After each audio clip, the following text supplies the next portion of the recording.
What is going on, guys? Welcome back. Commentary for you. A lot of you have asked me to do commentary on Madden 19. I can't steal somebody's gameplay. What I want you to do, though, link down in the description. Sports Gamers Online. They've got a rain game, Texans Seahawks. I want you to put it at 1 minute and 7 seconds. 1 minute, 7 second, and hit play. I am going to walk you through some of the issues that I have. First of all, the color variance between Madden is almost like a every other year change. Look at how bright the Seahawks lime is, how bright the Texans red is. Just kind of takes me back to see these dramatic color swings from one year to the next. It almost looks exaggerated at this point. Gonna take a look at this first play here. I do like the way the players are shown as far as their icons, but I want you to notice a couple things that happen. This is defense, okay? So they are the Texans. I want you to notice how open these lanes are in terms of the Seahawks running, because I don't see a lot of war in the trenches. I see a lot of massive feast or famine scenarios where player runs through a giant line or a giant gap in line, and then secondarily a player maybe doesn't get even out of the backfield. And that's something that's really plagued Madden this year as well. I will also say the players, to me, the pads look way overdone. When I look at the running, I almost see like a hunchback running. There's some wonky blocking there, but what concerned me the most on that play was number 29 for the Texans. Once the tackle was initiated, did the same thing that players did this year where he let up and actually didn't pursue down to the ball carrier. Taking a look at this pass play, you know, traditional kind of open route. Didn't see a lot out of the defense. Probably one of the better looking plays, at least at speed, that I saw in this example. This next play, though, obviously, I think some of these guys try to lead positivity. I mean, he basically deflected a pass that should have never been thrown, when in many cases online that would have been intercepted. That was a very high pass, by the way. And then we take a look again. Keep in mind, wide open run lane. This was the computer on offense. It's going to come back later on, so just keep that in mind.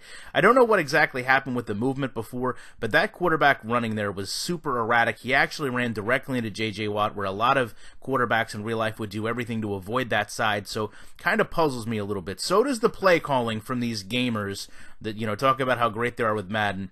So under center here, I want you to notice this run play.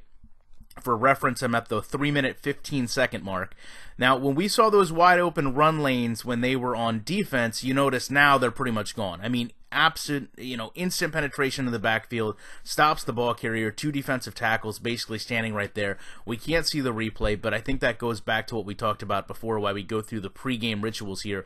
It really is none of the dynamic interactions on the line that we expected. It's wide open runs on draw plays for 9 yards, or it's a run play that's to the inside where your linemen don't hold anything and you have 2 players staring you in the face as soon as you get the ball. Now, when we talk about the play calling here, this is where I start to get concerned about where these people actually get their, I guess, football knowledge from. So you're at the 4-yard line, right? Why are you going for deep routes? Why are you trying to wait for a play to develop? And why are you actually going to stand in the end zone to get the ball snapped to you? I mean, these are just things that don't always happen. Now, you can see there, stands in the pocket, throws the ball with the aggressive catch. It gets defended. I'm okay with that. Tight end or the linebacker, that's not too bad. But, again, we're doing the same exact thing. 3rd and 10. Now, the red button there, wide open, takes off downfield, though, anyway. You can see the defense does not react the same way they do this year. Picks up a 10-yard gain on a play that really should not even go for a positive scenario. Now, here we go. I think it's almost a give back.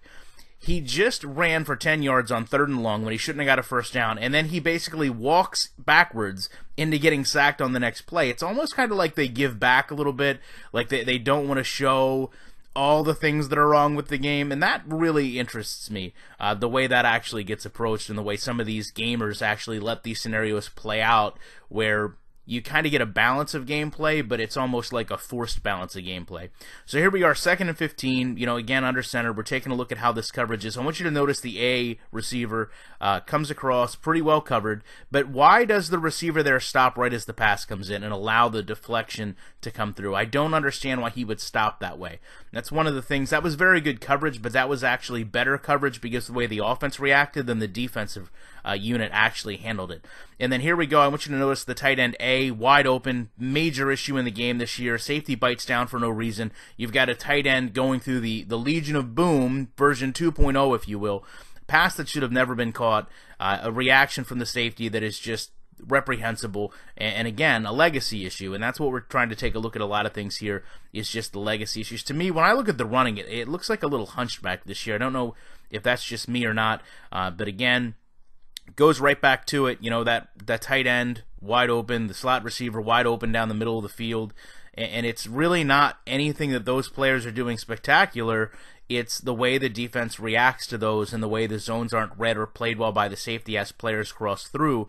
And that to me is surprising, that of all the things they could show, you know, that's what they show. Take a look at this run play here. Reads it the wrong way, but still, the reason it's not successful is because you don't have that dynamic trench. You basically just have, you know, again, the feast or famine. You're either getting 10 yards or you're getting stopped in the backfield.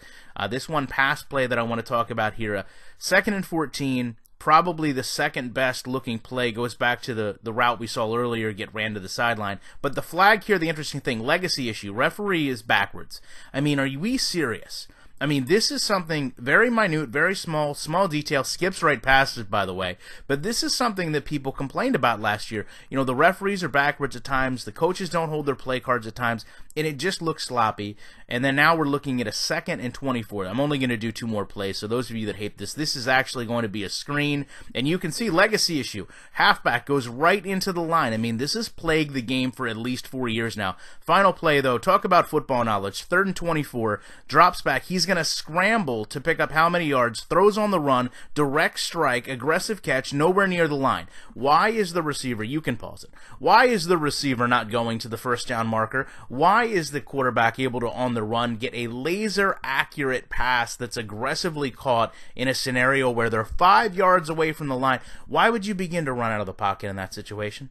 You know, I don't know, but I do know there's a lot of legacy issues there, and I'm really surprised at the way guys don't do a better job of trying to cover them. If they really knew the community's problems, if they really knew the issues we had with the game, you could be slick. If you knew the game well enough, you could be slick and you could mask some of it if you really wanted to. But the fact that they don't makes me wonder how in touch they really are with the sim community, because they put gameplay out that just exaggerates a lot of the problems we've had and honestly leads to the negative feedback like I talked about before. I know this is kind of a complex way for you guys to watch a video, but I wanted to give you the commentary that you've asked so long for without getting me in trouble. They can't do anything for me about this. I gave them views, just like they gave me views last week, so everything came full circle. I appreciate you guys checking this out. I'd love to know your opinion on it. I'll be back in the week with more comments.